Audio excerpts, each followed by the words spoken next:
Ready. Hello, everyone. This is Tijen Genco, Master Certified Coach, Board Certified Health and Wellness Coach. You are tuned into Coaching with Mastery and Elegance with Tijen Genco. And this is one of those special series that we are offering the episode towards organizational change resilience, organizational coaching, change resilience, and resilience itself anyway. And who is better partner with me on this topic than beautiful, wonderful Elisabet Lahti? Welcome, Elisabeth. Oh, thank you so much. It's my joy to be here with you. Absolutely. It's a wonderful to have you here. So, Elisabeth, how would you like to introduce yourself to our audience? Mm. Yes, I love it when I get to introduce myself because there's always more than meets a website Yeah. or a bio. And so there is the side of the biography or the CV or something. And there it would say that I'm a behavioral scientist and researching inner strength, inner fortitude, how humans transcend their assumed limitations, and a little bit borrowing from how you beautifully introduced your own coaching practice, that it's with mastery and elegance, which I really like because you're bringing the yang, the doing, and you're also bringing something else that's the how you are doing it. So for me, the research is not just this equivalent of mental toughness, this embodied toughness of Sisu that we will talk about, but it's also how to do it with grace. What does graceful strength look like in leadership and in our self leadership? So that's my field. I'm very passionate about cultural change, how we can all be those micro change makers through those micro moments that we have internally, but also with each other, which might seem very minute or trivial, but ultimately our life is composed of those, right? So that's just the kind of more formal side. And my background is in social psychology. That was how I started my journey. And that tells quite a lot about me, that I'm very excited to understand the world and its phenomena. The whole world to me appears as this treasure trove. And then also applied psychology, applied positive psychology, and then my own field of research with this Sisu and life force. But I like to approach them both from a very body experiential centered place. And that's how I research them as well, through ultra running and kung fu. So I really took the research to the road. So that's that side. But I think how I would describe myself is I'm still the same explorer that I was when I was 5 or 6 years old, when I disappeared from our backyard with my little bicycle and made my mother super worried.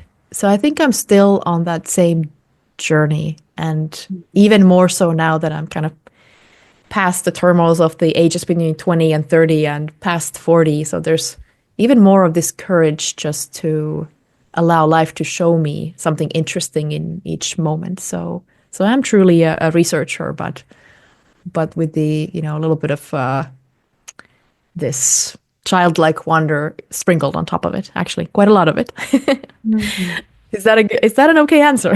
It's a beautiful answer. And I actually worked with researchers that when that child, I mean, I think by its nature, that research requires that level of wondering and wonderment Yeah. to explore things. But when it's forgotten and becomes too dry, and I've seen that both Yeah. ends. So beautiful sharing and revealing the self in here. Thank you for that. I think that's the part that gives that elegance to everything we do. Because when we start to go into a place of control, I'm not Mhm. just talking of researchers, but I mean, yes, because we are all researching life. And if we go too much into the control, we don't do justice to the phenomena of life, what life wants to show us, and we start to show up to life. But at the end of the day, who are we? We have emerged from life. We are, we're the drop in the ocean and the ocean itself. So yeah, what a beautiful way of saying. It makes me think about Wall Kimmerer. We're shifting a little bit, but she's a botanist, and she talks about we could actually give botanistic names to the plants and categorize them, organize them, but if we don't understand their spirit essence, then we don't know them. So yeah, it's such a beautiful thing that we both have the East and the West and the marriage of that and categorizing. And then let's see what we're going to share with our audience about that. And you did start mentioning a concept of Sisu, and you also have a book about it, Gentle Power, Revolution in How We Think, Lead, and Succeed using the Finnish art of Sisu.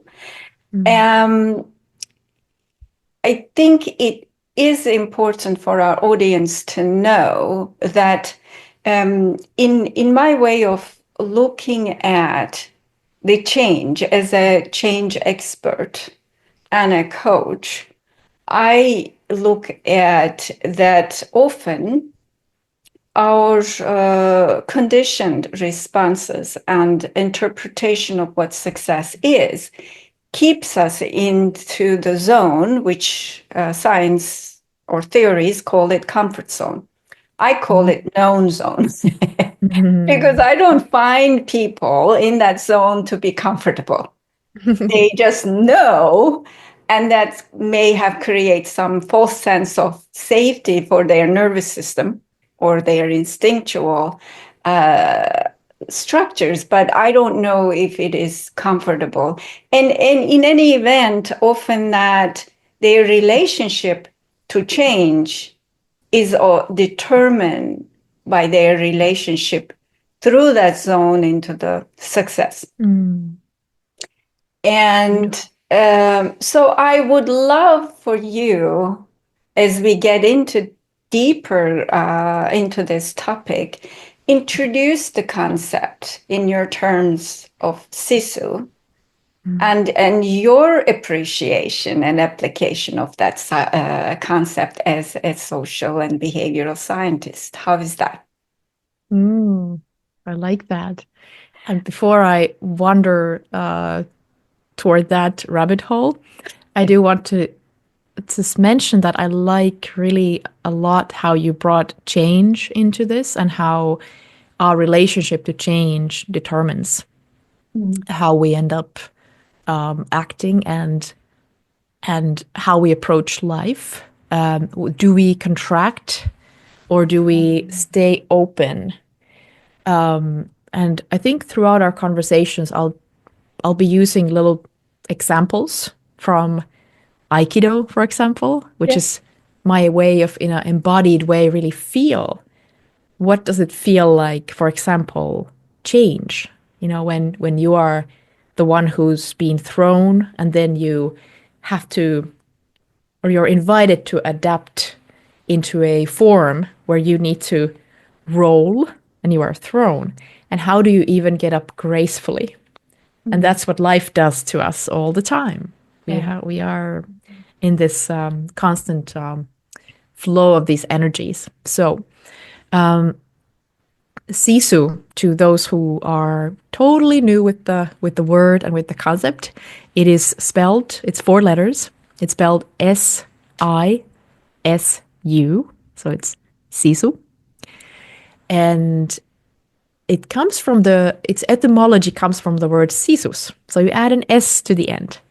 And it literally means the interior, the inside, intestines. So you could say that one way to translate Sisu is the gut. And for the longest of time, when I started researching Sisu, because even though it's just as a background, it's one of the most central concepts of Finnish culture and Finnish language.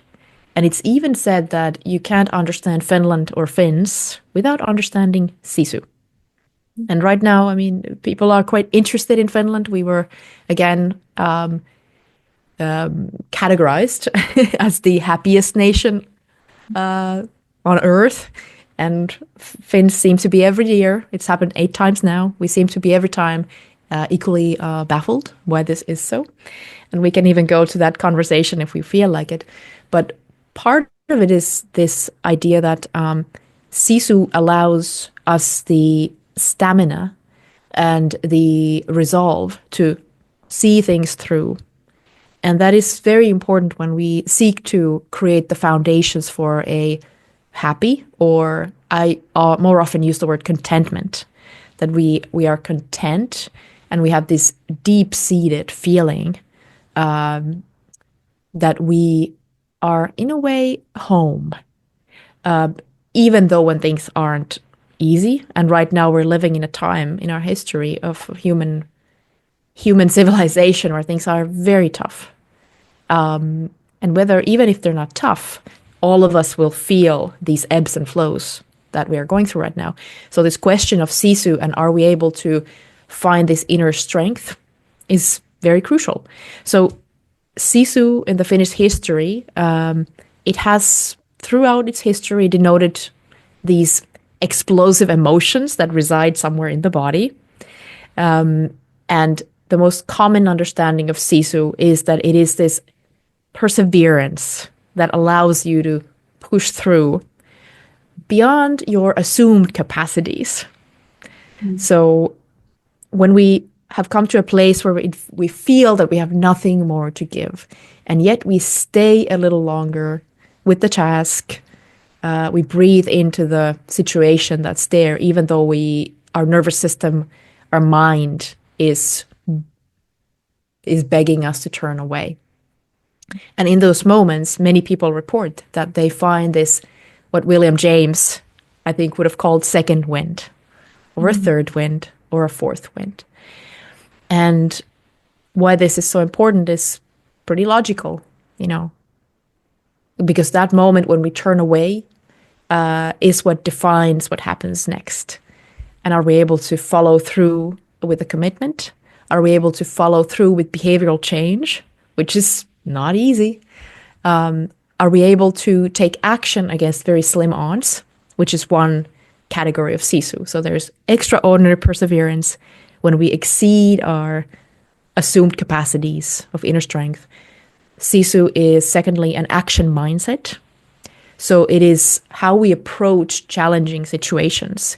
For example, for myself, for me, it's looking at the world as my dojo.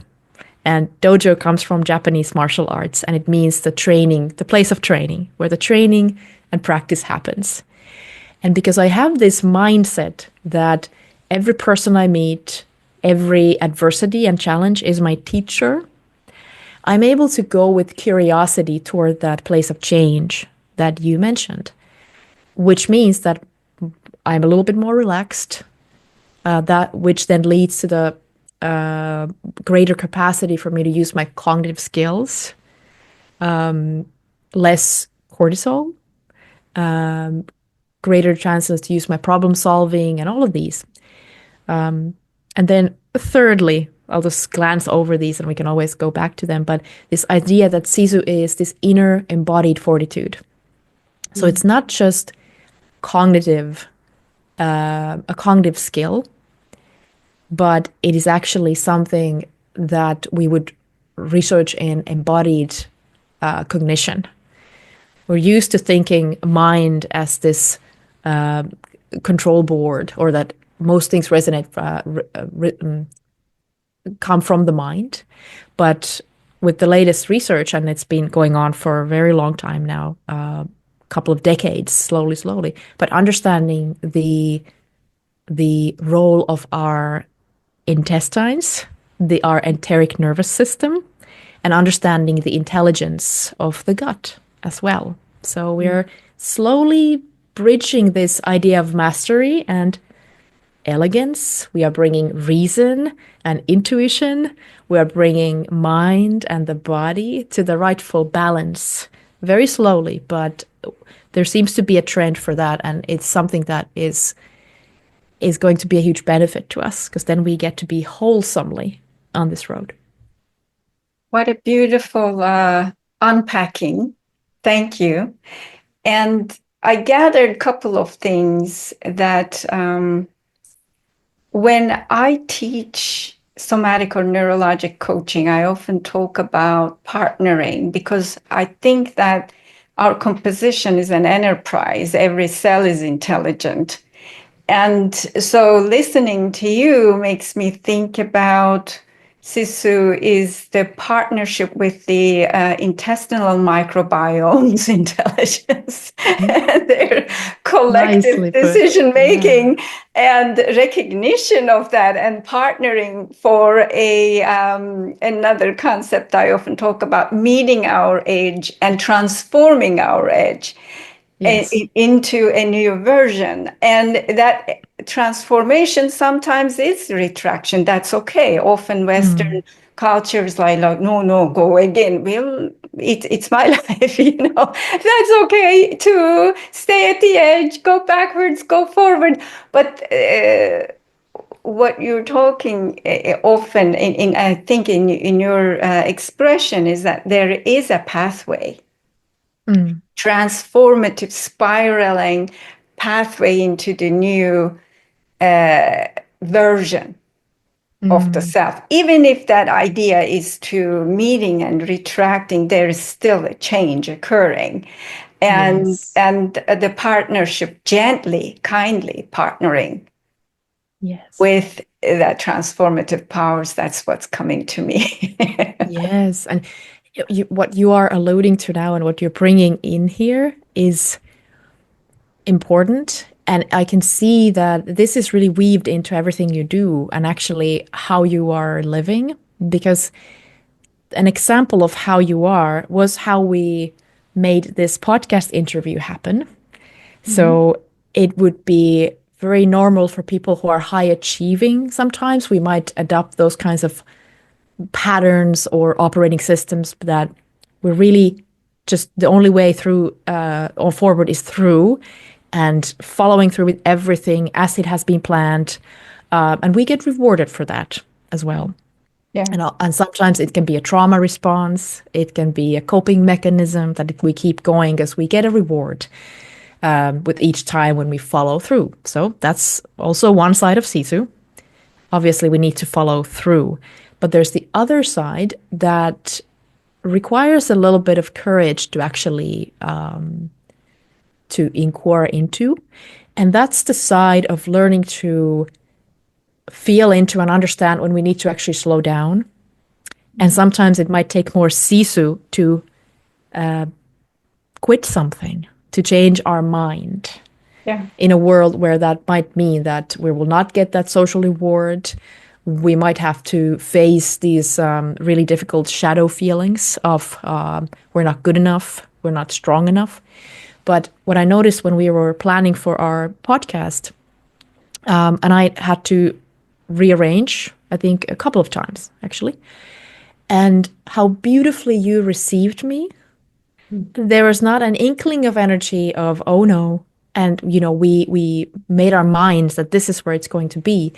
And what happened as a gift of that is I felt so safe with you, which then acted as an introduction to this moment that we are in right now, in which I do think something something graceful, something elegant will Mm. take place and happen.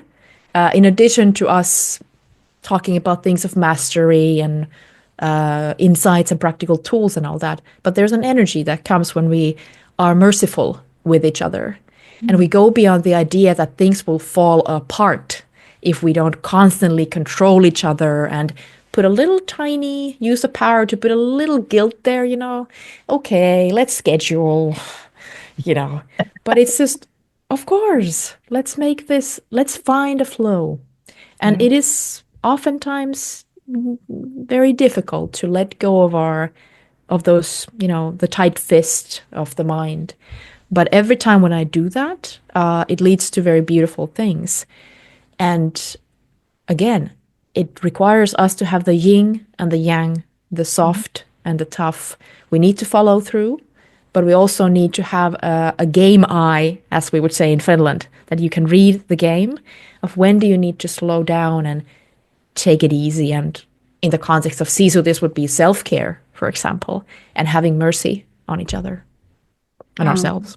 Yeah, what a beautiful presentation. That is a concept of time in Greek mythology. There is the chronos and there is the kairos. And there is that meeting kairos, the opportune time that the surfer meets the wave and rides and releases the wave. And yeah, there is that too. And I think this is the second part, that when I'm supporting organizations and organizational behavioral change, there is the innovation when knowing the timing and appreciating, right? The success determined by our definition. If we utilize, I say that there is no failure. There is if we define what the outcome is, whatever the outcome becomes with new purpose, then we can innovate. And in my definition of resilience, isn't about bouncing back, rather partnering to rebirth into something innovative, something supportive, something harmonic with us, within us, and with the environment around us. And that's when we exit the known zone with resilience and consciousness and gentleness and kindness and strength to execute. So what would you like to say to that? I think for me, what you describe is kind of this new way of being a human, this new paradigm that can also be described as the paradigm in science, the post-materialistic science paradigm, which is not the mechanistic where we are these unrelated parts, but we are a wholesome being and also defined by consciousness. And whether we come from that place of thinking or are able to slow down into that place of consciousness, where we get to not be driven by our ego, but instead to slow down enough that we can start to see life in a much more nuanced way, like you were describing, which is this combination of these polar, they're not opposites actually, they're complementary, of course. And I think, on my personal growth journey, which it really started with this research into Sisu. I'll actually go a little bit into the personal history here. I was originally supposed to be an anthropologist, social scientist, but then life at some point 15 years ago threw this massive wrench of huge trauma into my wheels, and I was really given more than I could carry at the time. And during those nights in 2010, I remember being up so many nights and I couldn't sleep. And the question that was persisting for me was, how do humans overcome extreme adversity? Who does? Who doesn't? Why haven't we still solved this problem of life force and this strength? How might I survive? How might I find that strength? And asking these questions and keeping a very open mind to all of this took me on an incredible adventure. It was tough at times, as healing from trauma always is. It's an ultra run, not a sprint. But just as a result of this open-minded inquiry, I have been able to find some nuggets of wisdom that are personally meaningful to me, and they relate to this idea of Sisu, and really to live the questions that we have. And I think this is something that can change how we approach even the most tiny micro moment in our lives. We become more alive instead of being on this autopilot where life is taking us from point A to point B, but slowing down enough so that we can start to see everything that is alive in us and around us. What a beautiful example to share. And I'm also, that invited me to think about my health challenge that supported me to develop my methodology in response to the resilience. And now I'm seeing another part of it, that when I was invited to that adversity through universe, I was thinking, what will help me get through it? And then I found a passion of mine, which is to support others to go through challenging life situations. So I moved myself through the adversity. But there was also what I see in there that maybe a version of Sisu, you can tell me. That adversity, once I stopped resisting some level, right, and learned some level of partnership, at the end, I recognized that I needed certain behavioral patterns needed to be transformed into something that was more life affirming for me. So Yes. there is that female fierce quality, right? Oh, you want to go that way? Okay, let's go that way. But that's the end. And that's the partnership of, you're talking about Sisu. There is the yin force is nurturing, but also fierce, like a surgeon that knows when to cut through something. That's what I'm thinking now. That what would you like to share about that? And another quality of the yin, it's that it's chaos, Yeah. you know, like the yang, the order, and there is a tendency in us that we want more of that that's sweet and good and pleasant, and then we pull away and push away that which is not. And that's, we can see that in the most bare organisms, that there is the ability to sense pressure, and then the little organism, it retracts a little bit. So that's very natural for us. I had an idea that came to my mind. Yes, there's a research that I appreciate a lot. He's in the United States, and his name is Dr. Richard Tedeschi. And he is a clinician, and what he noticed in his practice was that people who went through adverse experiences and hardship, with enough time, when they started recovering, they didn't simply come back to the base level, but what actually happened was that they transformed and they grew. They had a sense of deeper compassion for other people. There was a sense of finding their life's purpose, what they wanted to do. So there were a lot of very positive outcomes. And he named this post-traumatic growth. Yes. Instead of the post-traumatic stress that we keep hearing about all the time. So this idea that trauma and adversity can act as a catalyst, because if we use the terminology of alchemy, I'm publishing a book in Finnish, a new book next week, and it translates as the alchemy of Sisu.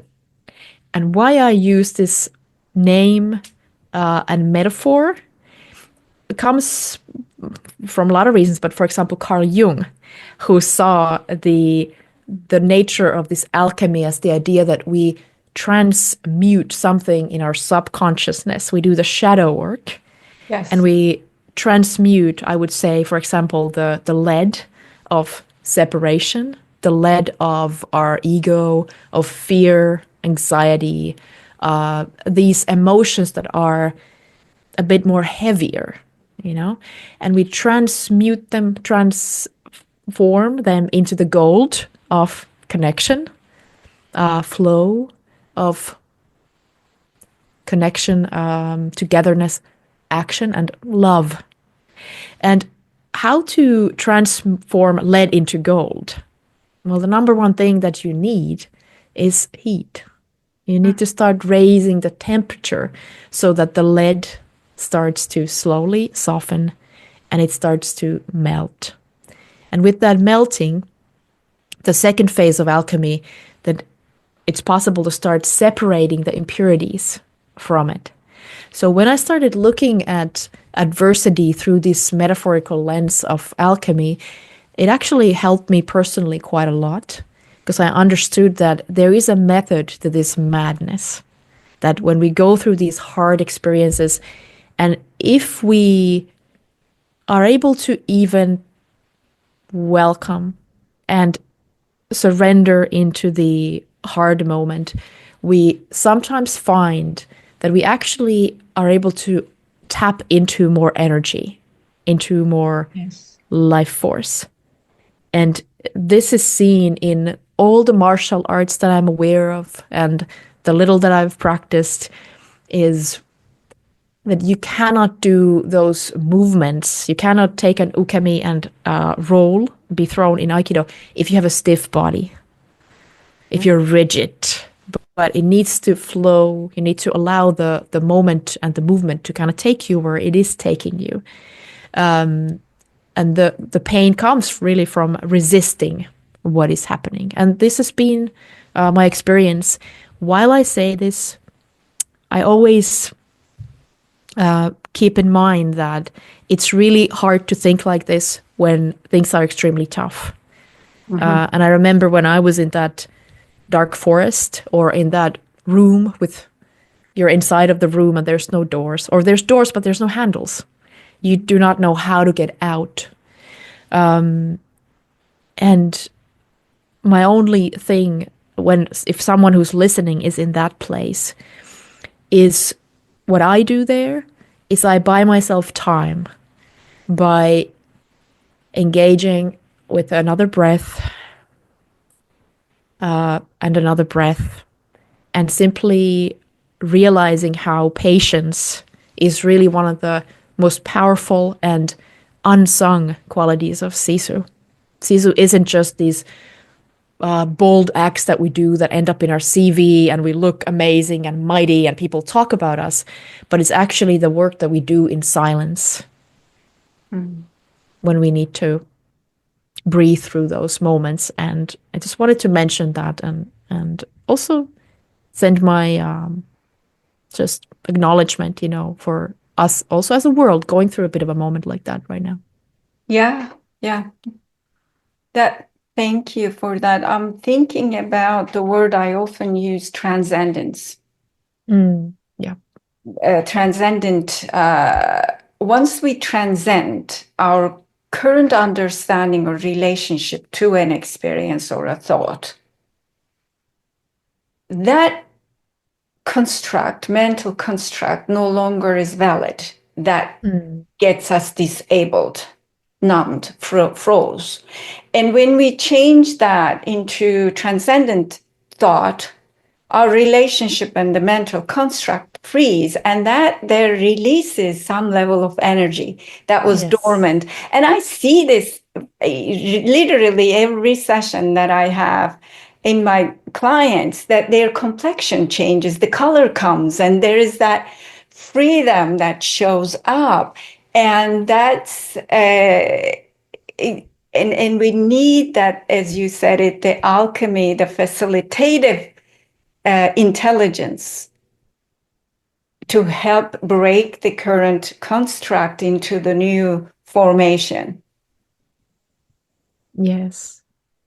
Yeah. On my own journey of so recovering from violent trauma. That was the context 15 years ago. In my own path, that has included all kinds of somatic practices, running the length of a country in search of Yeah. answers. That was part of my research for Sisu, was training for 2 years and then embarking on a 2,500-mile run across New Zealand. And I found a lot of answers and keys from that journey. But at the same time, oh, I so beautifully lost my train of thought now. I had a really lovely thing I wanted to bring in, but maybe it'll come with the next sentence. I went a little Okay. bit far there with my, oh, yes. Okay, it came back already. So, the most powerful practical tool that I've personally found, and also just looking at the research around this, is acceptance and commitment therapy. That's a therapy form developed by Stephen Hayes.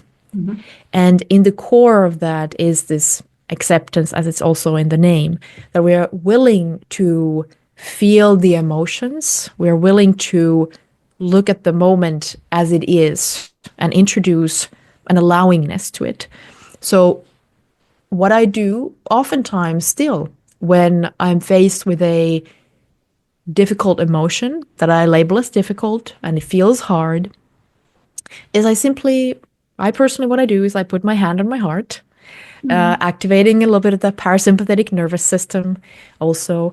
And I just use the mantra or the sentence that I am willing to feel this emotion. I welcome this emotion and the experience. And talking about transcending and transmuting, I have so many experiences where I notice that something in me softens and something changes in that emotion. And if I'm feeling super rowdy, I might even sometimes say, if there's a difficult emotion and I know that it relates to some past experience or childhood, or when we do the shadow work and allow those emotions to come to daylight, I might even say that, to the emotion, is that all you have? Let's put it to full volume. Let's turn it like so high as possibly. Let's feel this emotion fully and thoroughly. And there's every time this feeling that it kind of reaches a point where it then just dissolves. Yeah. And the key there seems to be this paradoxical thing that when we let go, we don't fall into some kind of an abyss where nothing happens. We don't fall apart. We don't break down. We actually break Yeah. through the paradoxical act of surrender, not pushing and striving. And I mean, this is very in the central idea of Taoism or a lot of Eastern philosophy, this idea of Wu Wei, Yeah. action of no action and effortless Mhm. effort, which is a paradox. But that's Yeah. the whole point. Our mind needs to stop chewing on it and we simply come back to being. Yeah. Lovely. So we're introducing richness of Mm, different parts to look at mm, to the concept of resilience, right? We started talking about the comfort known zone mm, and meeting with adversity as a maybe new level of partnership, which mm, socially most cultures are not taught, mm, right? And then partnering into rebirthing ourselves in a new way, whatever the universe wants to, our soul, or whatever the language people wants to name it to, um, into new version, and then also finding innovative ways to the loss and to reimagining the outcome mm, and different qualities of Sisu, different qualities of resilience, the gentle fierceness, and and forceful softness and all those different concepts. And anything else that will be helpful for our audience, whether they're listening to us in the idea of introducing or you supporting the organizational change or the self change. Anything that we didn't talk that you feel like you would like to add?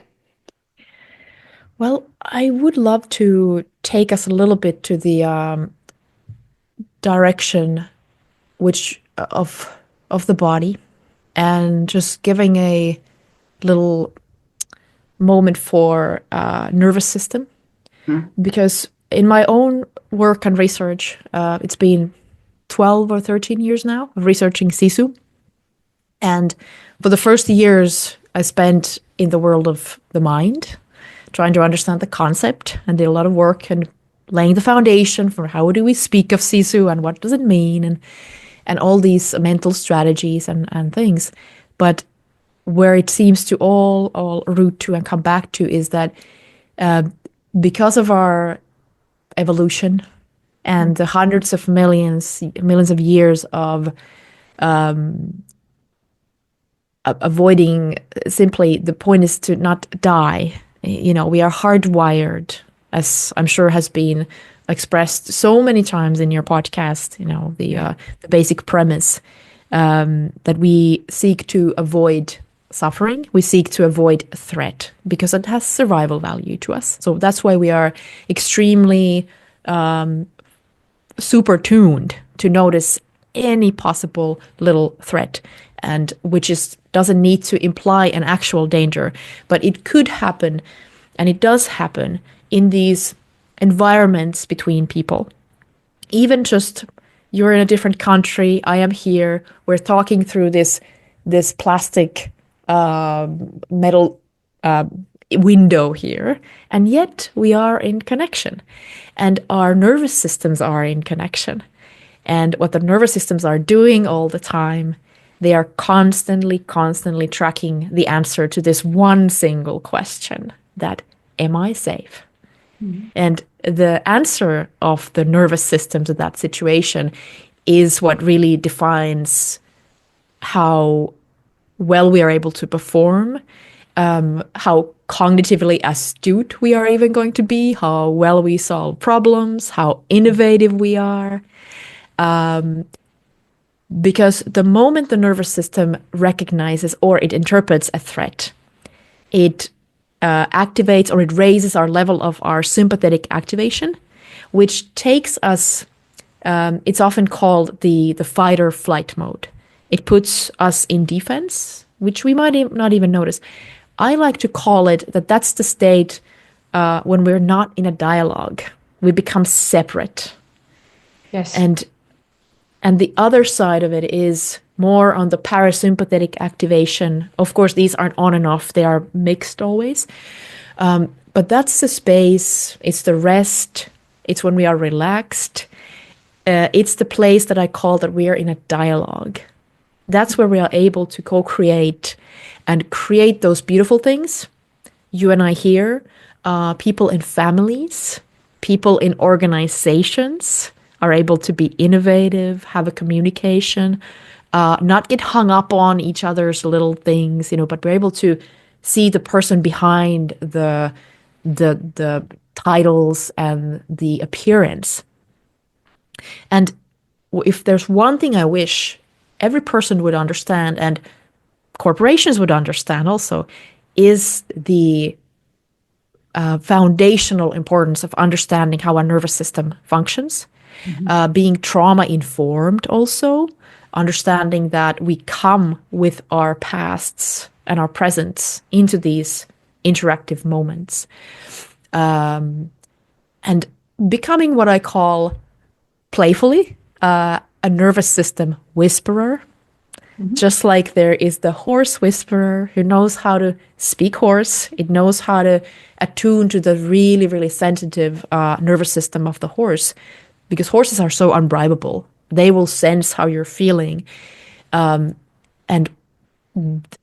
doing horse equestrian leadership training, for example, is really beneficial because it gives an instant feedback of how we approach these beautiful, noble, huge animals, and what's our energy. And when we learn to become aware of the nervous system that's constantly doing its work that has been going on for millions, hundreds of millions of years, because the autonomous nervous system it's autonomous. It means it's automated. We can't remove this. But with what you already mentioned here, that's so important, consciousness. When we become aware of this, we can actually start to change these little micro moments between us to co-regulate. And this co-regulation at the nervous system, I would say and argue that this trumps all mental strategies and all of these things that we do on our mind almost any time, because it's so primal and it has to do with life and death.